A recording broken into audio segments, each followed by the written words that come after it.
Assalamualaikum warahmatullahi wabarakatuh. Adik-adik, hari ini Bu Erni akan melanjutkan pembahasan mengenai gerak melingkar. Nah, untuk hari ini materinya adalah mengenai percepatan sudut, percepatan linier, dan nantinya adalah percepatan radial atau disebut juga dengan percepatan sentripetal. Apa yang dimaksud dengan percepatan sudut atau disimbolkan dengan alfa seperti ini?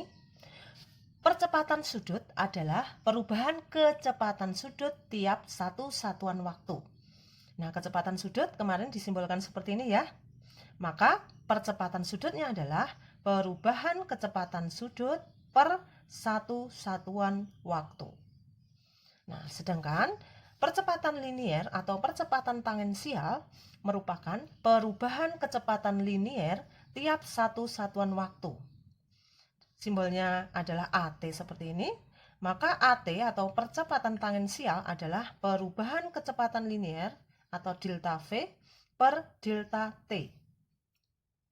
Nah, teman-teman, pada pembahasan yang lalu, Bu Erni sudah menjelaskan bahwa untuk mencari kecepatan linier bisa dicari dari kecepatan sudut kalikan dengan R.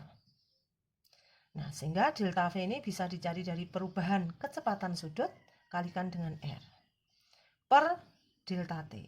Maka ini bisa kita gantikan dengan percepatan sudutnya, karena perubahan kecepatan sudut per selang waktu merupakan percepatan sudut. Nah, jadi teman-teman, kalau kita amati dari materi kemarin, untuk mencari percepatan linier itu merupakan percepatan sudut kali R-nya. Untuk mencari kecepatan linier, kecepatan sudut kali R-nya. Untuk mencari jarak perpindahan linier, maka perpindahan sudut kali R-nya. Jadi selalu dikalikan dengan R. Nah, sebelum Bu Erni lanjutkan, silahkan adik-adik klik tombol subscribe dulu ya. Terima kasih. Adik-adik, terima kasih ya sudah subscribe YouTube Bu Erni. Mudah-mudahan bermanfaat. Oh ya, Bu Erni akan menjelaskan mengenai percepatan sentripetal atau percepatan radial. Adik-adik, kecepatan linier arahnya selalu berubah-ubah, tetapi dia selalu tegak lurus dengan garis yang menghubungkan partikel dengan pusatnya. Perubahan arah kecepatan linier inilah yang menyebabkan benda memiliki percepatan lain yang disebut dengan percepatan sentripetal atau kita simbolkan dengan AS. Percepatan sentripetal ini arahnya selalu menuju ke pusat lingkaran. Nah, ini ya, ini percepatan sentripetal kita simbolkan dengan AS, arahnya selalu menuju ke pusat lingkaran. Nah, kalau tadi percepatan tangensial tadi, arahnya selalu tegak lurus dengan garis yang menghubungkan antara partikel dengan titik pusatnya. Nah, ini perbedaannya ya. Nah, ini percepatan sentripetal selalu menuju ke pusat lingkaran. Nah, oleh karena itu adik-adik, meskipun kecepatan linier itu besarnya tetap, tetapi arahnya berubah-ubah. Nah, perubahan arah ini disebabkan oleh adanya percepatan sentripetal. Nah, jadi ada hubungan sebab akibat ya. Jadi meskipun V tetap, V itu adalah kecepatan linier, benda yang bergerak melingkar tetap memiliki percepatan yang disebut dengan percepatan sentripetal. Nah, jadi di sini ada dua percepatan adik-adik, percepatan sentripetal dan percepatan tangensial. Lalu bagaimana cara mencari percepatan totalnya? Untuk mencari percepatan totalnya, maka dari rumus Pitagoras. Caranya adalah percepatan sentripetal kuadrat ditambah dengan percepatan tangensial kuadrat, kemudian nanti diakar.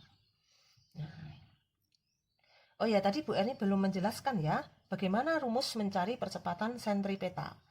Untuk mencari percepatan sentripetal, rumusnya adalah V kuadrat per R. Nah, apa? V kuadrat per R. V ini adalah kecepatan linier. Nah, ini dicari dari kecepatan sudutnya adik-adik. Kalau dicari dari kecepatan sudutnya, nah, rumusnya adalah omega kuadrat kali R. Nah, mungkin itu dulu ya penjelasan dari Bu Erni ya. Sebelum ditutup, Bu Erni akan menjelaskan contoh soal mengenai percepatan sentripetal. Nah, coba perhatikan ya. Sebuah benda bergerak pada lintasan melingkar dengan diameter 8. Benda tersebut membutuhkan waktu 2 sekon untuk putaran penuh. Tentukan kelajuan linearnya dan percepatan sentripetalnya. Nah, adik-adik, yang diketahui dari soal itu adalah diameternya yaitu 8. Kalau diameternya 8, maka nilai R-nya adalah setengahnya yaitu 4 meter. Nah, kemudian di situ benda tersebut membutuhkan waktu 2 sekon untuk melakukan satu putaran penuh. Itu artinya periodenya adalah 2 sekon. Maka kalau ditanyakan kelajuan linearnya, rumus dari kelajuan linear ini adalah jarak tempuh linear dibagi dengan waktu. Nah, karena jarak tempuhnya adalah satu lingkaran penuh, maka rumusnya adalah 2pi kali R. Kemudian T-nya adalah T besar. T besar ini adalah periodenya. Nah, ini 2pi kali R-nya adalah 4 per T-nya adalah 2. Nah, maka hasilnya adalah, ini kita sederhanakan, hasilnya adalah 4pi meter per sekon. Nah, jadi adik-adik, yang perlu adik-adik ingat, ketika mencari kelajuan linear, maka seperti rumus kecepatan itu ya, jarak dibagi waktu, cuma jarak tempuhnya adalah 2πr, waktunya di sini adalah periode, karena dia menempuh satu putaran penuh. Nah, baik, sekarang kita ke soal nomor B ya. Untuk soal nomor B, kita diminta untuk mencari percepatan sentripetal. Nah, ingat percepatan sentripetal tadi rumusnya adalah V kuadrat per R atau kecepatan sudut kuadrat kali R. Nah, ini V-nya sudah diketahui yaitu 4pi kuadrat, R-nya adalah 4. Maka ini 16pi kuadrat per 4, hasilnya adalah 4pi kuadrat meter per sekon kuadrat. Nah, mudah-mudahan ini membantu kalian. Jangan lupa klik subscribe, like, and comment. Terima kasih. Wassalamualaikum warahmatullahi wabarakatuh.